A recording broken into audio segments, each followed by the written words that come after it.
What did I say about buying season passes? Well, I don't remember saying anything in particular because when you take the initiative to see the new video games on the market, history will eventually show you why you should never buy a season pass. And that's exactly what we're going to do here. This time we follow up on the games we looked at between October and December of 2015 to see how they evolved. The new content, the community, the problems with the games, and if they were addressed or not. Have they improved with time, or have they become worse? Let's take a look. Fallout 4 is a good game, but not a great game. It didn't do anything similar games aren't already doing better, and it actually does less of the things that make the Fallout games amazing. It limits the dialogue options and has repetitive fetch quests in copy-pasta ruins.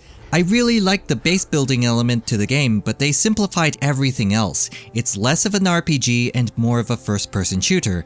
Easily the weakest entry to the series. What has changed over the last few months?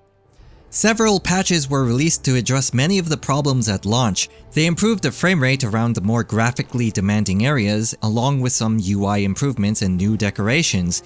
They also fixed some of the major bugs that affected your ability to play the game. I no longer have a random chance of crashing to desktop when I use Pip-Boy, so Bethesda has done their part as expected, as well as the modders in the community.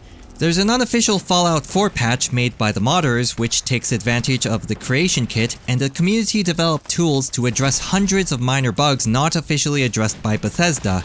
Hundreds of mods have been made for the game, though most of them are cosmetic and simply replaces existing assets with fan-made ones. Some of them do change elements of the gameplay, but they tend to be very minor, such as the ability to create your own settlements or craft your own ammo. When the game launched, the contents of the Season Pass were never announced. It was priced at $30, but Bethesda claimed to offer at least $40 worth of content. At the beginning of March, they increased the price of the Season Pass to $50. What you ended up getting was content related to settlements, new workshops for the most part. Very disappointing to the players who wanted story DLC, which was most of them. Far Harbor is considered to be the only worthwhile DLC for the game. It's more in line with a traditional expansion pack since it offers a completely new area to explore with many new quests and items. You're better off buying this separately, that is, if you're interested in this game altogether. Nuka World has not been released as of the making of this video, but based on the description and the price tag being $5 less than Far Harbor, it sounds like more of what you had with Far Harbor but with less content. In the original video, I brought up the fanbase and how it seemed like their whole mentality is that they don't care if you are having problems playing the game, just as long as they are not having problems with it. If you ran into bugs that messed with your ability to play the game, you were a hater, according to them. That attitude has largely went away. The people who continue to play this game know more about the problems with it than anyone else, and they seem to understand why others don't like it.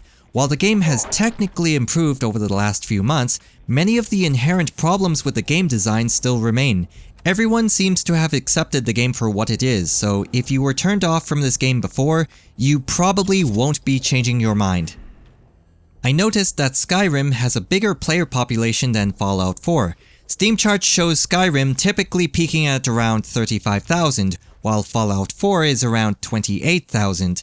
Not a huge gap, but it does show where the interest is leaning towards, and both of them don't seem to be affected by the new games on the market. In any case, 12 million copies were sold across all platforms on its launch weekend alone, and the numbers on VG charts and Steam Spy put today's number at 14.5 million. Fallout 4 was a huge success, and by huge success, I mean literally unplayable. The PC version of Guilty Gear Xrd is another step in bringing more people into the fighting game community, although it's considered to be a niche fighting game. There's a lot of depth to it, but it seems easy enough to get into if you are willing to spend the time. For the PC version specifically, very little has changed over the last few months. 4 patches have been released to address PC-specific issues, one of which had to be rolled back and fixed again. In June, Revelator came out on consoles in North America and Europe, adding 4 returning characters and 2 new ones. Fighting game events have been using it since. Revelator for PC is supposedly coming out in very late 2016 to early 2017, and while at first glance it may look like PC is getting shafted, well, it kinda is getting shafted, to be fair, but it's actually coming out much sooner to PC compared to previous Guilty Gear games. I think we should give them a little bit of credit here.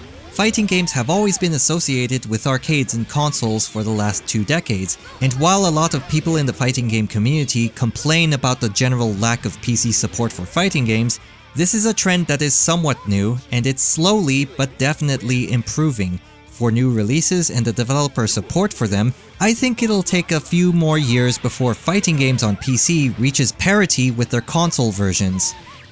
EVO 2016 had 910 players registered for Guilty Gear Xrd and a pot bonus of 10,000 from Arc System Works and Axis Games. The game is present in every major FGC event, though it seems to be hosted on and off at the weeklies. No premature celebrations this year, in any event as far as I know.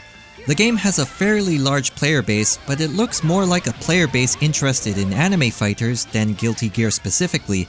I noticed many of the same players are also really good at Persona 4 Arena, Blaze Blue, and Under Night In-Birth, but Guilty Gear seems to be the most popular at the moment.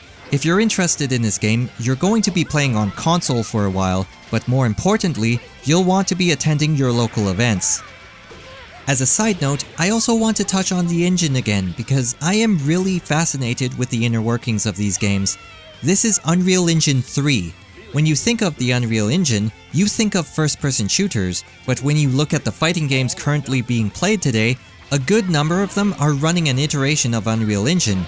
Just by looking at this game, you would never make that association, and you would think this is a 2D anime fighter.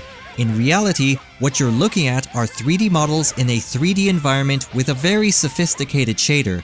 It's hard to believe, but it's amazing. These are the games I looked at between October and December of 2015. Next time, we'll follow up on the games between January and March of 2016. Thanks for watching!